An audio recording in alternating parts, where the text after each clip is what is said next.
Because of his experience with nighttime anxiety, he cherished any moment where he had light during these darkened nights. He claimed that being able to have lights on at night was extraordinary, something that most of us take for granted. When Lang was young, Tan spoke of televisions, so when Lang finally watched people on them, he knew they weren't inside of the box. However, he was in awe. Upon coming out of the jungle, Lang began to learn more of what surrounds his wildlife home. However, they didn't stray too far. He still lives in a house quite near where he grew up. And while his village is more modern, he still doesn't understand or have a grasp on social constructs and typical regulations on how to interact with someone. While endearing, Lang's childlike mindset never grew out of the make a funny face and laugh sense of humor, and he enjoys hide-and-seek-like games. While he's an adult that wears normal clothes and gets a haircut regularly, his father's not quite the same. Tan's primary goal is to get back to where his roots were planted, in the jungle. He hasn't quite adapted to his new life outside of the forest within the past few years, despite coming from a civilized village in Vietnam before his family was killed. At the end of the day, Lang's childhood and adult life have taught him about the simple things in life and how to enjoy them, while giving us a perspective on the human mind. Maybe the child inside of us doesn't leave a certain age. It's simply forced out of us due to routine and having to grow up at a certain time. For some, it may have never left at all. Where are they now? It has been 6 years since the father-son duo has been coaxed out of the jungle, and the Do Castaway team wants to give the world an update. One of the members of the DC team that interacted with Lang the most through a translator, Alvaro Cerezo, returned to meet Lang again and took him to a deserted island that he learned about from work. There, Cerezo took Lang on a plane for the very first time, and Lang often touted a very serious facial expression. He was amazed at what he saw below.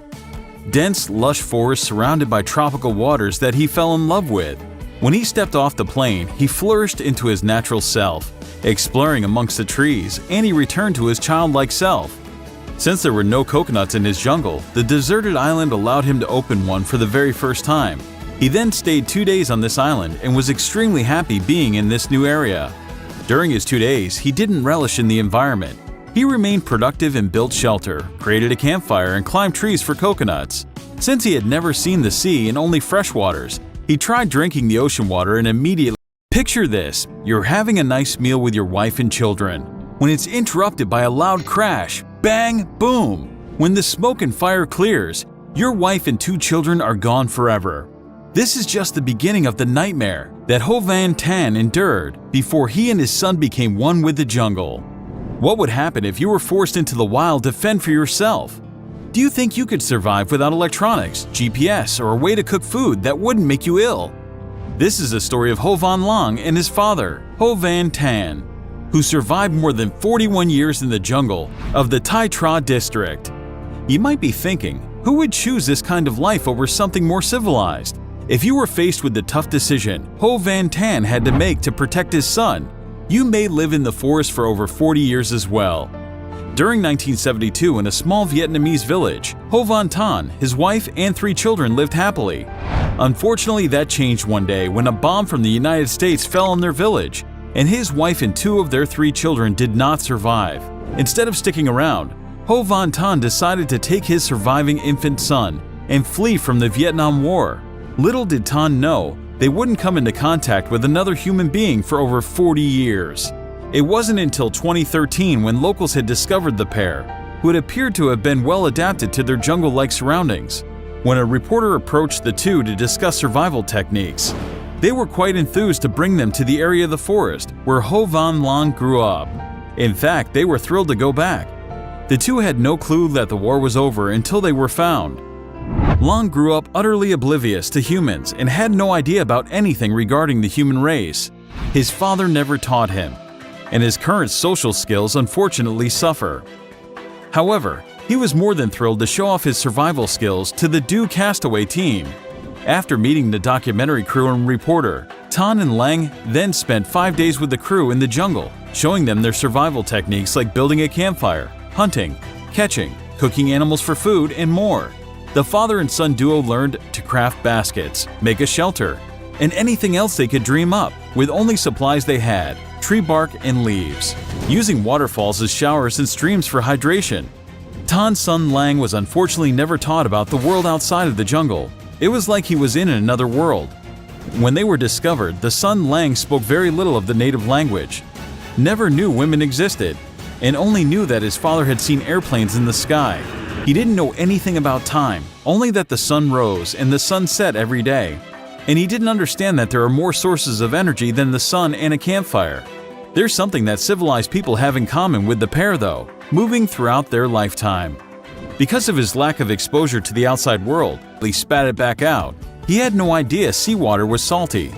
But something he also didn't know, the concept of an island. During the nights they were on the island, he couldn't sleep because he thought the island was like a boat, a floating piece that could sink at any time. After their journey to the deserted island, Cerezo took him back to the big city. This is where Ho Van Long saw a skyscraper for the first time. Much like the plane ride, he couldn't take his eyes off the hotel windows. He stated that he didn't like what he saw, and he much preferred to be back in the jungle. During the nights he stayed in the city, he couldn't sleep, and he kept speaking to a minimum. You might be wondering what happened to his father. Luckily, everyone will have a chance to learn about Ho Van Long later this year, as Do Castaway is releasing another documentary about his life experience. The documentary will follow Long, also known as the Human Tarzan, and how he adapted to civilization, as well as his return to the jungle. To this day, you can find videos of Ho Van Long catching fish for people on YouTube, as well as making food. Since the local discovery of the two men, people have become fascinated with the idea of Long's survival techniques. He is often seen smiling and enjoying educating people in a camera on how to complete certain tasks in the jungle. There are many skills that Long has learned while living in the jungle that many of us had never had the chance to learn. And there are many things we know that Long doesn't have a clue of. Because of Do Castaway's documentaries, we're able to get a closer look at how a full-grown man interacts with the outside world that he's never known. After learning of Ho Van Tan and Ho Van Long, do you think you could survive just as well in the jungle? Would you like to commit to a week with Long in hopes of learning some survival skills? Most importantly, could you turn off your phone for a week without losing your mind? I imagine that the world as a whole could learn a thing or two from Long if we had the chance to communicate with him. We hope you enjoyed this video. Please like, share, and subscribe so you'll be the first to know when we post a new video. Thanks for watching, and we'll see you next time. The Do Castaway team found that Lang was one of the most endearing people that they'd ever met. He wasn't standoffish, and his childlike mindset had him enthusiastic when the team came along to learn. He was much like a toddler when they learned to jump off a curb, unable to wait to show their parents. Throughout the 4 decades in the jungle, the two had moved 5 different times within the jungle. Of course, this was all done within the same range of mountains. However, they built new houses at every single place they lived. The houses were lifted high above the ground so they could sleep safely above any dangers. And their diet had a lot more variety than the average commoner may think. They ate the standard vegetables and fruit, as well as a wide variety of meats, much more than the average household consumes. From rats to snakes, birds, bats, monkeys, and fish. These were just a few of the types of meat they had consumed. They drank fresh water from local rivers and streams, and learned that no part of an animal's body should go to waste. After some time, they learned how to craft reliable tools and cutlery for the jungle kitchen, and even their clothes were made from bark. Unfortunately, Tan had to do most of this for the first few years, as Lang was only a baby when they fled from their village during the war. Because of Lang's age at the time, life forced them to never know of the simple things we often encounter every day. While this is a lot more than the average person learns to do in their lifetime, Lang never made it out of a childlike mindset because he wasn't exposed to different people or situations. He then had to take on the tough challenge of looking after his deteriorating father. Within the last few years, Tan's mental health started to go by the wayside, as well as his physical health. After all, he's close to being 90, and we can't imagine 4 decades of the jungle being easy on someone's body. Lang would lie awake at night, ridden with anxiety, hoping his father would make it through another day of dark.